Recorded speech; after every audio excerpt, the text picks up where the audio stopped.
Hi friends, welcome to కొత్తగా చందమామ కథలు. ఈరోజు మనం జాతక కథల సిరీస్లో గజరాజు అనే కథ చెప్పుకుందాం. పూర్వం బ్రహ్మదత్తుడు కాశీ రాజ్యాన్ని పరిపాలించే కాలంలో కాశీ నగరానికి కొంత దూరంలో ఒక వడ్రంగుల గ్రామం ఉండేది. అందులో 500 మంది వడ్రంగులు ఉండేవారు. వారు చిన్న చిన్న పడవలలో బయలుదేరి ఒక అరణ్యానికి వెళ్ళి అక్కడ చెట్లు పడగొట్టి కలప కోసి పడవలలో తెచ్చుకుంటూ ఉండేవారు.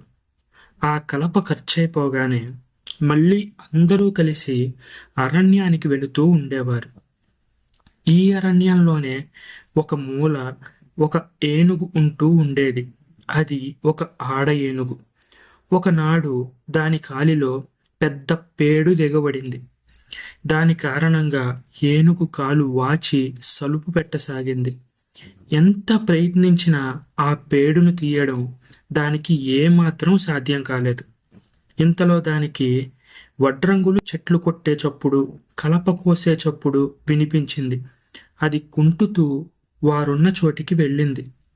ఏనుగును చూడగానే దానికేదో బాధ కలిగిందని గ్రహించి వడ్రంగులు తాము చేసే పనిని కట్టిపెట్టారు. ఏనుగు వారి ముందు పడుకున్నది. దాని కాలు వాచి ఉండడం వల్ల అందులో ఏదో గుచ్చుకున్నట్లు తెలుసుకొని వడ్రంగులు తమ ఉలులతో ఉపాయంగా ఆ పేడును బయటికి లాగారు. అనంతరం గాయానికి చికిత్స కూడా చేశారు.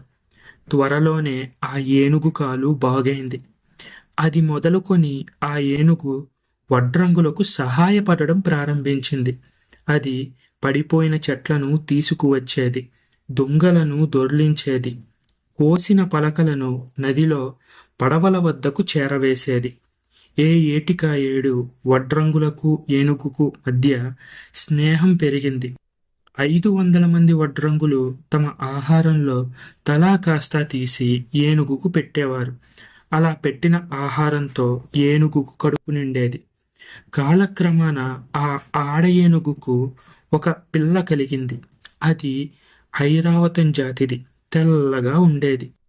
ఆడ ఏనుగు ముసలిదైపోయాక అది తన పిల్లను తెచ్చి వడ్రంగులకు అప్పగించి తాను అరణ్యంలోకి వెళ్ళిపోయింది.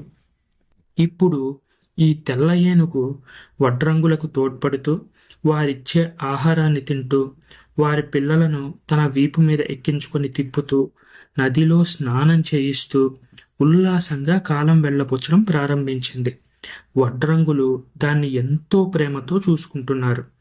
అరణ్యంలో ఈ తెల్ల ఏనుగు ఉన్నదని తెలిసి దాన్ని ఎలాగైనా పట్టుకుందామని బ్రహ్మదత్తుడు సపరివారంగా అరణ్యానికి వచ్చాడు. వడ్రంగులు రాజును చూశారు. ఆయన కలప కోసం వచ్చాడనుకొని, మహారాజా, శ్రమపడి తామే వచ్చారెందుకు? కలప కావలిస్తే మేము తెచ్చి ఇవ్వకపోయామా అన్నారు. నేను కలప కోసం రాలేదు, ఈ తెల్ల ఏనుగు కోసం వచ్చాను అన్నాడు రాజు. అయితే తీసుకువెళ్ళండి అన్నారు వడ్రంగులు వినయంగా. కాని ఎంతకీ ఏనుగు కదల్లేదు. రాజు వెంట వచ్చిన వారిలో ఒకడు, మహారాజా, ఇది వివేకం గల జంతువు. దానిని తమరు తీసుకుపోతే ఈ వడ్రంగులకు నష్టం కలుగుతోంది. వారికి తమరు నష్టపరిహారం ఇస్తేనే కాని అది కదలదు అన్నాడు. రాజు ఏనుగు 4 కాళ్ళ దగ్గర, తొండం దగ్గర, తోక దగ్గర ఒక్కొక్క లక్ష చొప్పున పెట్టి వడ్రంగులను తీసుకోమన్నాడు. అప్పటికి ఏనుగు కదల్లేదు. వడ్రంగుల భార్యలకు పిల్లలకు బట్టలు పెట్టాక అది కదిలి రాజు వెంట నగరానికి వెళ్ళిపోయింది. ఏనుగును మేళతాళాలతో నగరంలోకి తీసుకుపోయారు. తర్వాత దానిని ఒక ప్రత్యేకమైన శాలలో పెట్టారు. అది పట్టపు ఏనుగైంది. దాని మీద రాజుగారు తప్ప ఇంకెవ్వరూ ఎక్కడానికి వీలులేదు. ఈ ఏనుగు వచ్చాక కాశీరాజ్యం మరింత విస్తరించింది. దాని ప్రభావం వల్ల ఎంత బలవంతులైన రాజులు కూడా కాశీరాజు ముందు ఓడిపోయేవారు. కొంతకాలానికి రాజు భార్య గర్భవతి అయింది. ఆమె కడుపున బోధిసత్వుడు ప్రవేశించాడు. ఇంకొక వారంలో రాణి ప్రసవిస్తుందనగా రాజు చనిపోయాడు. ఇదే సమయం అనుకొని కోసల దేశపు రాజు తన సైన్యాలతో కాశీరాజ్యంపైకి దండెత్తి వచ్చాడు. ఏం చెయ్యాలో మంత్రులకు పాలుపోలేదు. వారు చాలాసేపు తమలో తాము చర్చించుకున్నారు.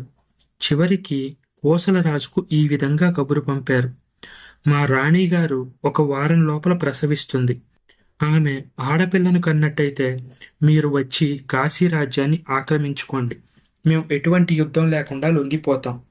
ఒకవేళ మగపిల్లవాడు కలిగిన పక్షంలో మేం మీతో యుద్ధం చేస్తాం అని ఆ కబురులో పేర్కొన్నారు. కోసలరాజు ఈ కబురు అందుకుని వారికి 1 వారం రోజులు గడువిచ్చాడు. వారం గడవగానే మహారాణి బోధిసత్వుణ్ణి ప్రసవించింది. కాశీ సేనలు కోసల సేనలతో యుద్ధానికి తలపడ్డాయి. కానీ యుద్ధంలో కోసల సేనలదే పైచేయిగా కనిపించింది. అప్పుడు మంత్రులు మహారాణి దగ్గరకు వెళ్ళారు. అమ్మా, మన పట్టపుటేనుగు యుద్ధరంగంలో ప్రవేశిస్తేనే కానీ మనకు విజయం చేకూరదు. కానీ మహారాజు మరణించింది మొదలు ఏనుగు నిద్రాహారాలు మాని దుఃఖంలో మునిగిపోయింది. ఏం చెయ్యాలో మాకు తోచడం లేదు అని విన్నవించారు. ఈ మాటలు వింటూనే మహారాణి పురిటి మంచం మీద నుంచి లేచింది. తన కుమారుడికి రాజోచితమైన దుస్తులు తొడిగింది. పిల్లవాణ్ణి ఎత్తుకెళ్ళి పట్టపుటేనుగు ముందుకు పెట్టింది. ఆమె తన కుమారుణ్ణి ఏనుగు కాళ్ల ముందు పెట్టి నమస్కారం చేసి, గజరాజా, నీ యజమాని పోయినందుకు విచారించవద్దు. ఇదిగో నీ యజమాని. వీడి శత్రువులు యుద్ధరంగంలో చెలరేగుతున్నారు. నీవు వెళ్ళి వారిని ఓడించు, లేదా నీ కాళ్ల కింద ఈ కుర్రవాణ్ణి తొక్కి చంపేయి అన్నది. అంతవరకు విచారంగా ఉన్న ఏనుగు పిల్లవాడి శరీరాన్ని తన తొండంతో ప్రేమగా తడివింది. అతన్ని తొండంతో ఎత్తి తన శిరస్సు మీద పెట్టుకుంది. ఆ తర్వాత అతన్ని తల్లి చేతుల్లో పెట్టి వెంటనే యుద్ధరంగానికి కదిలిపోయింది. ఏనుగు భీకరంగా ఘీంకరిస్తూ వాయువేగంతో తమ మీదకి వచ్చి పడుతూ ఉండడం చూసి కోసల సైనికుల గుండెలు అవిసిపోయాయి. వారు చెల్లాచెదురుగా పారిపోసాగారు. ఏనుగు నేరుగా కోసలరాజు వద్దకే వెళ్ళింది.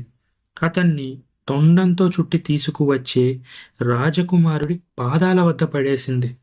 కోసలరాజు పసివాడి కాళ్ళు అంటుకుని క్షమాపణ వేడుకున్నాడు. కాశీ మంత్రులు అతనికి ఎట్టి అపకారము చేయక అతని దుశ్చర్యను క్షమించి తన దేశానికి తిరిగి పోనిచ్చారు. బోధిసత్వుడు 7 ఏళ్లవాడయ్యేదాకా ఏనుగు కాశీరాజ్యాన్ని కాపాడింది. తర్వాత బోధిసత్వుడు సింహాసనానికి వచ్చి ఆ ఏనుగుని తన పట్టపుటేనుగు చేసుకుని రాజ్యపాలన సాగించాడు. ఈ కథ మీకు నచ్చినట్లయితే దీన్ని లైక్ చేయండి, మీ ఫ్రెండ్స్ అందరికీ షేర్ చేయండి. అలాగే మన ఛానల్ని సబ్స్క్రైబ్ చేసుకోవడం మాత్రం అస్సలు మర్చిపోకండి. Thank you friends.